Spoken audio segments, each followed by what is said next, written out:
वज़ीर-ए-आज़म की हिदायत पर फेम्स आतिश ज़दगी वाक़े की तहक़ीक़ात के लिए आला सतह की कमेटी के क़याम का नोटिफिकेशन जारी कर दिया गया है।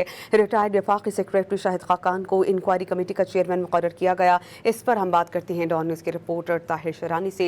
ताहिर, बताइएगा इस बारे में। जी बिल्कुल, वज़ीर-ए-आज़म की हिदायत पर जो कमेटी तश्कील दी गई है उसमें के जो अरकान हैं उसमें major general retired doctor Khurshid Atra, doctor barrister Nabeel Ahmad Awan और डिप्टी कमिश्नर इस्लामाबाद इसके अरकान हैं।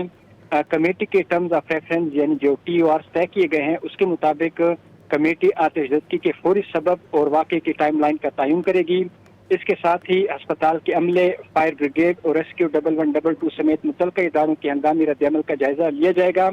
कमेटी नौमौलूद बच्चों बिलखसूस हाई रिस्क नौज़ायदा बच्चों की मुंतकिली के लिए बनाए गए हंगामी SOPs पर अमल दरामद का भी जायजा लेगी और पिम्स में फायर सेफ्टी इंफ्रास्ट्रक्चर और हिफाजती ज़वाबित पर अमल दरामद का तफसीली जायजा लिया जाएगा और वाक़े में मुलव्विस अफराद की जिम्मेदारी भी तय की जाएगी। वज़ीर-ए-आज़म ने इंक्वायरी कमेटी को 48 घंटों के अंदर अबूरी और 5 रोज़ के अंदर मुकम्मल रिपोर्ट पेश करने की हिदायत की है और वज़ीर-ए-आज़म ने वज़ारत कौमी सेहत को कमेटी को फौरी मामलत फराहम करने की हिदायत भी जारी की हैं। ताहिर, बहुत शुक्रिया, आप इस बारे में हमें अपडेट कर रहे थे।